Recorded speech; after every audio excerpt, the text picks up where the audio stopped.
बारिश में सिलबट्टे की चटनी वर्सेस चूल्हे की चटनी। केतकी देवी अपने दोनों बेटे की शादी अनीता संजना से करवा कर ले आती हैं, जिन्हें देख पड़ोसन कांता, ऐसे केतकी बहन मानना पड़ेगा, तुरंत छेका किया और एक ही मंडप में दोनों लड़कों चटपट शादी करवा कर दोनों हाथों से भरकर लड्डू खा लिया और पूरी एक शादी का खर्चा बचा लिया। कांता बहन, लड़की वाले तो कह रहे थे छेका करके 6 महीने बाद शादी की तारीख रख लेंगे, पर जब से मुझे शुगर लगा है रसोई नहीं संभाली जाती। रसोई चलाने वाली तो चाहिए थी घर में। वैसे केतकी बहन अच्छा किया जो छोटी बहू तुम गांव से चुनकर लाई हो, क्योंकि गांव की लड़कियों का हाथ खाना बनाने में बड़ा पक्का होता है। बाकी शहर की बहू से तो मेकअप करवा लो भर भर कर। पड़ोसन सुषमा की तानाशाही सुनकर शहर वाली संजना टू मच एटीट्यूड दिखाती है। एक्सक्यूज मी आंटी जी, आप जैसी पड़ोसन की प्रॉब्लम क्या है? शहर की लड़की देखते नहीं कि खुद में ख्याली पुलाव पका लेते हैं कि खाना बनाना नहीं आता। तौबा तौबा, देखो तो जरा शहर वाली कैसे तेवर दिखा रही है। और अगर तुझे खाना बनाना आता है तो मिर्ची क्यों लग रही है? पता चले पहली रसोई में कच्चा पक्का मैगी बनाकर परोस डाले। अरे बस भी करो सुषमा, मेरी शहरी बहू की खिंचाई मत करो। केतकी दोनों का गृह प्रवेश करती है। माँ, अगर रस्म खत्म हो गई हो तो मैं जाऊँ, सफर की थकान लग गई है। हाँ अर्जुन बेटा, जा तू आराम कर, अनीता बहू को भी ले जा। माँ, कल पहली रसोई के लिए कितने बजे उठना है बता दीजिए। बहू दोनों 6 बजे तक उठ जाना। कमरे में आने के बाद संजना सुबह का अलार्म सेट करती है। ये लग गया 5 बजे का अलार्म। अब मैं देसी देवरानी से पहले उठकर किचन में पहुंच जाऊंगी और सब कुछ रेडी कर लूंगी। अलार्म लगाने के बाद भी संजना को लेट हो जाता है, जिस पर वो चिड़चिड़ करती है। ओ गॉड, शिट शिट शिट, मैंने तो 5 बजे का अलार्म मिस कर दिया। सोचा था पहली रसोई का सारा खाना जल्दी रेडी करके सासू माँ के आगे अच्छा इंप्रेशन जमाऊंगी। फटाफट नहाकर रेडी हो लेती हूँ। कुछ देर में बड़ी बहू किचन में आती है, जहाँ गांव वाली बहू पल्लू डालकर पहली रसोई का हलवा बनाने में जुटी थी, तभी मक्खन लगाते हुए। अरे वाह, खुशबू भी तो बहुत ही अच्छी आ रही है। क्या बना रही हो देवरानी जी? जेठानी जी, मैं सबके लिए बेसन का हलवा बना रही हूँ। इस पर शहरी बहू शो ऑफ करती हुई कहती है, देवरानी जी, इतना अच्छा खासा बारिश का मौसम हो रहा है, ऐसे मौसम में तो गर्मा गर्म पकौड़े होने चाहिए और प्लस चटनी खाने में मजा ही आ जाता है। तुम फालतू में मीठा हलवा बना रही हो, कोई नहीं खाएगा, टाइम वेस्ट है। मैं तो सबके लिए गर्मा गर्म पनीर टिक्का सेक रही हूँ और साथ में पुदीने की चटनी बनाऊंगी। जेठानी जी, लगता है आपको पहली रसोई के रीति रिवाज का कुछ भी नहीं पता है। पहली रसोई में कुछ मीठा बनाकर चूल्हा पूजा जाता है, उसके बाद पकवान बनता है। मुझे तुमसे सीखने की कोई भी जरूरत नहीं है कि मुझे क्या बनाना है और क्या नहीं, क्योंकि मैं तुम्हारी जेठानी हूँ। संजना ऐसे बोल रही होती है, तभी केतकी थैली में ताजा ताजा पुदीना, धनिया, कच्चा आम और हरी मिर्च लेके बारिश में भीगी हुई आती है। हाय हाय, अभी तो सावन लगने में 1 हफ्ता पड़ा है और बरसात आज ही से लग गई है। कितना फ्रेश सूखे पत्तों वाला धनिया पुदीना खरीद कर लाई थी मैं, पानी लग गया बारिश का। बहू, जरा पन्नी खोल कर इस धनिया पुदीने की छटाई कर दो। भड़के मिजाज में दोनों बहू एक दूसरे को टशन भरी नजर से देख रही होती, जिस पर साथ अनीता बहू, संजना बहू, क्या हो गया? तुम दोनों तो एक दूसरे को ऐसे पहलवान की तरह देख रही हो, जैसे अभी धोबी पछाड़ मारोगी। क्या हुआ? माँ जी, ये देसी देवरानी जी मेरे मामले में टांग अड़ा रही है। इतनी बढ़िया बारिश हो रही है, मुझे पनीर टिक्का बनाने का मन है। अरे बहू, तुझे जो बनाना है बना ले, किसी ने राशन थोड़ी रोक रखा है, जा। पर माँ जी, रसोई में एक ही गैस चूल्हा उपलब्ध है, मुझे सबके लिए पूरी कचौरी और 2 आइटम की सब्जी तैयार करनी है, मुझे टाइम लगेगा। अनीता बहू, पूरी कचौरी रहने दो, क्योंकि हमारे घर में तेल पकवान कोई खास पसंद से नहीं खाता है। सब लोग सिंपल खाना खाना पसंद करते हैं, तो कुछ स्वादिष्ट सा बना। ठीक है सासू माँ, अब देखिए आपकी गांव वाली बहू देसी तड़का लगाती है कि सब लोग मन पसंद से खाएंगे। बस खाना झटपट से तैयार कर लो, सबको भूख लगी है। एक चीज और बहू, चटनी जरूर पीसना, क्योंकि हमारे परिवार में सब लोग चटनी के बिना खाना नहीं खाते हैं। चटनी बनाने के लिए मिक्सर और सिलबट्टा दोनों रसोई में मौजूद है, जिस पर सुलभ लगे पीस लेना। माँ जी, मिक्सर में चटनी तो शहर की छुई मुई बहुएं बनाती हैं, जिनको सिलबट्टा चलाने में दम लगता है। हम तो खाती पीती गांव से हैं, सिलबट्टे की चटनी पीस कर खिलाएंगे। केतकी के किचन से जाते ही संजना चैलेंज करते हुए, देवरानी जी, देखते हैं किसकी बनाई हुई चटनी दमदार होगी, तुम्हारी सिलबट्टे वाली या मेरी चूल्हे वाली। एक दूसरे को चुनौती देकर दोनों बहुएं तैयारी में लग जाती हैं। वहीं बाहर ठंडी ठंडी बारिश हो रही थी। आज मैं सबको स्पेशल टमाटर की खट्टी मीठी चटनी रेसिपी और चूल्हे की रोटी बनाकर खिलाऊंगी। फटाफट टमाटर कट करके छौंक देती हूँ, फिर आटा लगा लूंगी। ये शहरी जेठानी जी तो एकदम एक्सप्रेस ट्रेन की तरह छुरी चला रही है। अनीता, जल्दी कर, ऐसे चुक चुक गाड़ी की तरह धनिया छाटेगी तो खाक सिलबट्टे की चटनी बनाकर खिलाएगी। तभी देसी बहू के दिमाग की बत्ती जलती है। जल उठा बलबुआ, अभी दोनों चूल्हे खाली पड़े हैं, फटाफट से दाल चावल चढ़ा देती हूँ। दाल के अंदर ही आलू उबाल डालूंगी, दाल चावल चोखा चटनी है, एकदम परफेक्ट खाना हो जाएगा। दूसरी बहू फटाफट से दाल चावल चढ़ा देती है। तभी संजना भड़क जाती है, तुम तो बड़ी चालू चीज हो, फटाफट से दूसरा वाला गैस चूल्हा खाली करो, मुझे चटनी छौंकनी है। हाँ, छौंक लीजिएगा चटनी, ट्रेन थोड़ी ना छूटी जा रही है, बस 5-10 मिनट में मेरी दाल में सीटी आ जाएगी, उतार दूंगी। किलस कर संजना कुकर उतार देती है। पहले चूल्हे पर मेरी चटनी बनेगी, फिर तुम्हारी दाल। ना से पीटी ये सहरी जेठानी जी एक नंबर की नकचड़ी है, ऐसे तो मेरी दाल गलने से रही। बाहर भी इतनी जोर से बारिश हो रही कि चूल्हा डालकर खाना भी नहीं बना सकती, अपना देसी जुगाड़ लगाना पड़ेगा। गांव वाली बहू बारिश में भीगते हुए कहीं कहीं तो 4 ईंट इकट्ठा करके किचन के अंदर लाकर चूल्हा बनाकर खाना बनाने लगती है। चूल्हे की आंच तो लग रही है, जितनी देर में दाल तैयार होगा चटनी पीस लेती हूँ। दाल चढ़ा हुआ छोड़कर दूसरी बहू सिलबट्टे पर चटनी पीसते हुए गाना गाती है। धनिया में डालो पुदीने का पत्ता, तभी लगेगी चटनी खाने में अच्छा। सिलबट्टे की चटनी खिलाएगी, गांव वाली बहुरिया चटनी खिलाएगी। इसे कहते हैं बिल्ली के ख्वाब में छिछड़े। जितने भी पापड़ बेल लो देवरानी जी, सब लोग तुम्हारे सिलबट्टे की चटनी छोड़कर मेरी बनाई चूल्हे की चटनी उंगलियां चाट कर खाएंगे। तभी खाने की मेज से ससुर की आवाज आती है, अरे बहू, तुम दोनों ने तो अच्छा खासा टाइम ले लिया सिंपल खाना बनाने में। तुम दोनों की बीरबल की खिचड़ी बन गई हो तो फटाफट से लगा दो। जी ससुर जी लाए। कुछ देर में दोनों सिलबट्टे और चूल्हे की चटनी डाइनिंग टेबल पर परोसती हैं। मम्मी जी, पापा जी, शौर्य, मैंने सबके लिए स्पेशली चूल्हे की टमाटर वाली चटनी, तवा फुल्का और पकौड़े भी बनाए हैं। क्या बात है, आज तो खाना खाने में डबल मजा आएगा। चटनी के साथ साथ पकौड़े भी बने हैं। शौर्य टमाटर की चटनी में डिप करके जैसे एक पकौड़ा टेस्ट करता है तो शक्ल बन जाती है। जेठ जी की भरते जैसी शक्ल देखकर लग रहा है उनको ये चूल्हे की चटनी पसंद नहीं आई। संजना, ये तो तुमने पकौड़े के साथ मीठी चटनी बनाई है। अरे पकौड़े के साथ तो तीखी चटनी अच्छी लगती है, सारा मजा किरकिरा कर दिया। जेठ जी, मैंने सबके लिए धनिया पुदीना की हरी मिर्च डालकर चटनी बनाई है, इसके साथ पकौड़े स्वादिष्ट लगेंगे। सारे सदस्य गांव वाली बहू के सिलबट्टे की पीसी हुई चटनी के साथ पकौड़े खाते हैं। वाह अनीता, तुमने सिलबट्टे की चटनी एकदम चटक बनाई है। सच में गांव वाली बहू, तुमने गजब का खाना बनाया है। आज सालों बाद गांव के खान पान का याद आ गया। ये दाल चावल चोखा चटनी खाकर आहा। और बहू, तुमने चटनी भी एकदम बारीक बनाई है। गांव वाली बहू की सिलबट्टे की चटनी की तारीफ सुनकर जेठानी जलकर खाक पड़ जाती है। कसम से सही कहा है किसी ने, कुत्तों को घी हजम नहीं होता। मम्मी जी, पापा जी, शौर्य, मैंने भी आप लोगों के लिए चूल्हे पर इतनी मेहनत से चटनी बनाई है, लेकिन आप तो सारा क्रेडिट अपनी गांव वाली बहू को दे दीजिए। अरे बहू, तो ऐसे गुस्सा क्यों कर रही है? हमने ये थोड़ी ना कहा कि तेरे चूल्हे की चटनी खराब बनी, बस तेरी टमाटर की चटनी चूल्हे की चपाती के साथ चलेगी। कीर्ति की दोनों ही बहू की चटनी की तारीफ करके बात करने से संभाल लेती है। कल मैं गैस चूल्हा खाली ही नहीं करूंगी, फिर देखती हूँ ये देवरानी सिलबट्टे की चटनी खिलाकर कैसे पेट भरवाती है सबका। ये जल कुकड़ी जेठानी मन में मेरे प्रति कोई न कोई खिचड़ी तो जरूर पका रही है। कल तो मैं चटनी वाला कुछ अलग सा व्यंजन बनाऊंगी। अगले दिन तड़के सुबह उठकर ही गांव वाली बहू रसोई में आ धमकती है।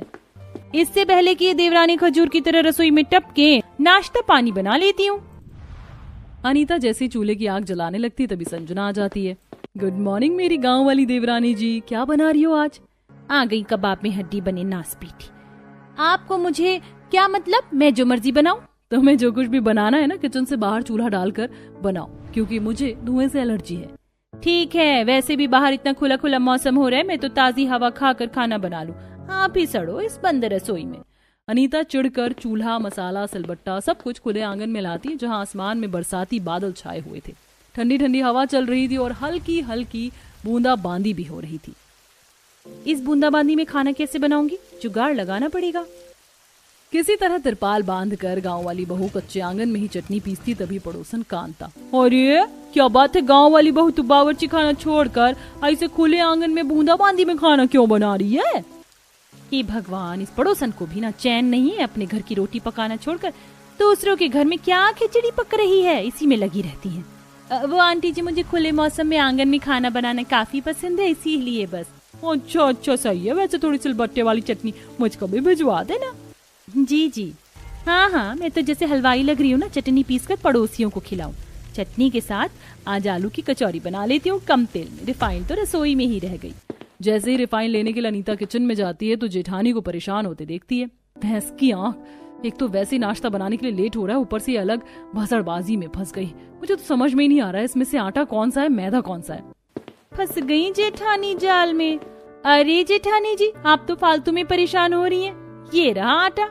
पर इसका बुरादा कुछ ज्यादा ही सफेद सा नहीं है, मुझे तो यही मैदा लग रहा है। जेठानी जी, ये चलनी आटा है, इसीलिए आपको मैदे जैसा लग रहा है। आटा मैदे में अंतर ना पता होने के चलते मॉडर्न बहू देसी बहू के झांसे में आकर मैदे की रोटी बना डालती है। मैंने इतने एफर्ट्स लगाकर रोटी बनाई, लेकिन ये रोटी आटे की रोटी जितनी सॉफ्ट मुलायम नहीं है, कड़क लग रही है। घी लगा लेती हूँ। लगता है घी का डब्बा देवरानी जी ले गई हैं। जैसे ही घी लिए जेठानी बाहर आती तो देवरानी की योजना सुन लेती है। आज तो पूरा परिवार जेठानी जी की अच्छी खासी रिमाल लगाने वाला है। जैसे ही सब लोग मैदे की रोटी खाएंगे तो मिर्च मसाला लगाकर सुनाएंगे, बड़ा मजा आएगा। अच्छा जी, ये चंट देवरानी ये खिचड़ी पका रही थी, अभी मजा चखाती हूँ। देवरानी जी, आपको माँ जी ने अंदर बुलाया है। मुझे बस अंतिम एक घानी कचौड़ी तलने रह गई है, फिर चली जाऊंगी वरना तेल ठंडा हो जाएगा। देवरानी जी, सासू माँ बहुत गुस्से में लग रही है। पता चले आपके देर से जाने पर राई का पहाड़ बना दे। मैं देख के आती हूँ। तभी मौका पाकर जेठानी देवरानी के सिलबट्टे की चटनी में पूरी जार की मिर्च डाल देती है। जैसे ही सब लोग सिलबट्टे की चटनी खाएंगे तो सबके कान से धुआं निकल जाएगा, तब आएगा मजा। दोनों एक साथ अपना अपना खाना परोसती हैं। अरे बहू, ये कैसी तंदूरी रोटी बनाई है, चिंगम की तरह खिंच रही है तोड़ने पर रोटी। मैं तो तब से एक टुकड़ा खा रहा हूँ, मेरे दांतों में दर्द हो गया चबा चबा कर। मैदे वाली रोटी का एक टुकड़ा खाते ही सास को स्वाद पता चल जाता है। आज तो सासू माँ राशन पानी लेकर जरूर चढ़ेंगी। तू तो गई संजना काम से। बहू, ये तूने मैदे की रोटी बनाकर परोस दिया है, एकदम घनचक्कर है तू। मैदा और आटे का अंतर नहीं पता चला। तभी आग में घी डालते हुए गांव वाली बहू अपनी कचौड़ी और चटनी आगे करती है। माँ जी, मेरी मानिए तो आप लोग ये मैदे की कच्ची पक्की रोटियां मत खाइए। मैंने आप सबके लिए एकदम गर्मा गर्म खस्ता आलू की गर्मा गर्म कचौड़ी और सिलबट्टे की चटनी बनाई है, खा लीजिए। ला परोस दे बहू, वो तो तेरी बदौलत हमें थोड़ा अच्छा खाना खाने का नसीब होता है, वरना तेरी जेठानी तो भूखा मार दे। अरे वाह, आज की चटनी का कलर तो बहुत ही अच्छा आया है। किस चीज की चटनी बनाई है? आज मैंने कच्ची अम्मी की चटनी बनाई है, लहसुन डालकर। जैसे ही सारे सदस्य मिर्च वाली चटनी के साथ कचौड़ी खाते हैं तो सबके कान से धुआं निकल जाता है। उफ, मेरी जुबान, पानी, पानी। कितनी तीखी चटनी पीसी है तुमने। ओह, मेरी कान से धुआं निकल गया। अरे गांव वाली बहू, अब दही की तरह जमकर खड़ी क्या है? पानी पे ला जुबान जला डाली। देती हूँ माँ जी, ये लीजिए पानी। सिलबट्टे की तीखी मिर्च वाली चटनी खाकर पूरा परिवार गांव वाली बहू को सुना देता है। अरे चटनी में कितनी सारी मिर्च पीसी थी तूने, नास पीटी। माँ जी, मैंने तो केवल 2 से 3 मिर्च पीसी थी, हरी वाली। पता नहीं चटनी इतनी तीखी कैसे हो गई। चुप कर कमबख्त, कल शौचालय में जवाब तो हमें देना पड़ेगा। उठाओ अपना अपना खाना यहाँ से। हम चारों के लिए होटल से खाना ऑर्डर करके मंगाता हूँ। शौर्य, मेरे खाना ऑर्डर कर देना, मुझे रोटी नहीं खाई जाएगी। इतनी तीखी चटनी मुझे भी नहीं खाई जाएगी, मेरे लिए भी सब्जी मंगवा लीजिएगा। तभी सास गुस्से में आग बबूला होकर दोनों के लिए खाना मंगवाने से मना कर देती है। खबरदार, जो इन दोनों के लिए खाना मंगवाया तो रसोई में राशन भरा पड़ा है, इसलिए ये दोनों चीज सामान की बर्बादी करती हैं। तुम दोनों यही खाओगी। सास को पहली बार इतना गुस्सा चढ़ा देखकर दोनों बहू की सिट्टी पिट्टी गुल हो जाती। साथ ही चूल्हे की चटनी वर्सेस सिलबट्टे की चटनी दोनों ही फेल हो जाती है। तौबा तौबा, कितनी तीखी चटनी बनी है, मुझे तो खाई भी नहीं जा रही है। मिर्ची लगने के चलते बहू की आंखों से आंसू निकल रहे होते हैं। डर के मारे वो चटनी को खा रही होती, तभी सास का दिल पिघल जाता है। कोई जरूरी नहीं है तीखी मिर्च वाली चटनी खाने को, वरना बाथरूम के चक्कर काटती फिरेगी। दस्त लग गया तो चलकर दोनों खाना खा लो। दोनों बहुएं बाकी सदस्यों के साथ खाना खाती हैं, लेकिन दोनों के बीच में चूल्हे वर्सेस सिलबट्टे की चटनी की चुनौती जारी रहती है। आज तो मैं बारिश में सबके लिए मलाईचा रोटी और प्लस में कच्ची कैरी की चटनी भी बनाकर खिलाऊंगी। खुद से बातें करते हुए बारिश में संजना रोड के साइड से सामान लेकर जा रही होती है, तभी गाड़ी वाला कीचड़ डालकर चला जाता है। ऐसा लग रहा है रोड पर बाइक नहीं बल्कि एयरप्लेन उड़ा रहा है। गुस्से में लाल पीली होकर बहू जैसे ही सामान लेकर किचन में आती है तो देखती है कि दूसरी बहू पूरा किचन फैलाकर सिलबट्टे पर चटनी बना रही थी। तभी सैंडल स्लिप कर जाती है जिससे वो चिढ़ जाती है। हद है कसम से देवरानी जी, तुमने रसोई में कूड़ादान क्यों मचा रखा है? अभी मैं बच गई। मैं कितने अच्छे तरीके से किचन सुखाकर सामान लेने गई थी। जेठानी जी, आप तो ऐसे भड़क रही हो जैसे रसोई नहीं आपकी जायदाद है। बारिश है तो थोड़ा बहुत कीचड़ तो मचेगा। अभी मैं चटनी पीस कर साफ कर दूंगी। बाद में का कोई चक्कर नहीं, तुम हर बार ऐसा ही करती हो। बौखला कर देवरानी पूरी रसोई में वाइपर मारकर सुखाती है। लो, सुखा दिया मैंने किचन, पड़ गई कलेजे को ठंडक। ये खिड़की क्यों बंद कर रखी है? कितनी उमस हो रही है। जेठानी जैसी रसोई की खिड़की खोलती तो बारिश का पानी तेजी से अंदर भरता और देवरानी का मिट्टी वाला चूल्हा बंद हो जाता है, जिस पर दोनों के बीच महाभारत की जंग चालू हो जाती है। मैंने कितनी मुश्किल से चूल्हा सुलगाया था, आपके चलते बारिश का पानी लगकर बंद हुआ है। अब जलाओ। देखो, मुझे खाना बनाने के लिए लेट हो रहा है, हटो। देवरानी गुस्से में चकला बेलन पटक डालती है। ज्यादा खिटपिट करने की जरूरत नहीं है, तुमने मेरा काम बिगाड़ा, उसे ठीक करो। इतने के बाद शहरी बहू का पारा चढ़ जाता है और वो सारी चटनी गिरा डालती है। मुझे अच्छे से पता है तुम्हें मेरे चूल्हे की चटनी से चल मचती है, इसीलिए तुम पंगे ले रही हो। अब बनाकर खिलाओ अपने सिलबट्टे की चटनी सबको। संजना धनिया पुदीना सब कुछ डस्टबिन में डाल देती है। दोनों एक दूसरे के बाल पकड़ के छलनी बेलन लेकर मार धाड़ पर उतर जाती हैं। छोड़ मुझे झल्ली कहीं की, आज मैंने यही सिलबट्टा तेरे सर पर उठाकर तुझे खलास करूंगी। हम भी कोई कच्ची खिलौड़ी नहीं है जेठानी जी, कांटी गांव की है। इतना दूध दही मक्खन खाया है ना कि गांव के पहलवान को एक बार में 2 भी पछाड़ देते। तुम किस खेत की मूली हो? तभी रसोई में से बर्तन सामान गिरने की आवाज से पूरा परिवार इकट्ठा हो जाता है। हाय हाय, ये भगवान, ये तुम लड़ाकू लुगाई ने क्या तमाशा लगा रखा है? रसोई को अखाड़े का मैदान बनाकर रख दिया है। माँ जी, इस देसी देवरानी ने मेरी नाक में न दम करके रख दिया। जब देखो भेजा खाती है। हाँ, तुम तो जैसे दूध की धुली हो जेठानी जी, कुछ नहीं करती। माँ जी, आप लोग मेरी बनाई सिलबट्टे की चटनी चाव से खाते हैं ना, इसीलिए चिढ़ती है। रसोई में स्लैब पर आटा गिरा देखकर, जमीन पर सब्जी सामान गिरा देखकर सास के सब्र का बांध खत्म हो जाता है। बस करो तुम दोनों के बीच में जरा सी भी सम्मति नहीं है। जिस दिन से तुम लोगों ने किचन में खाना बनाना चालू किया, डेली किचकिच करते हैं।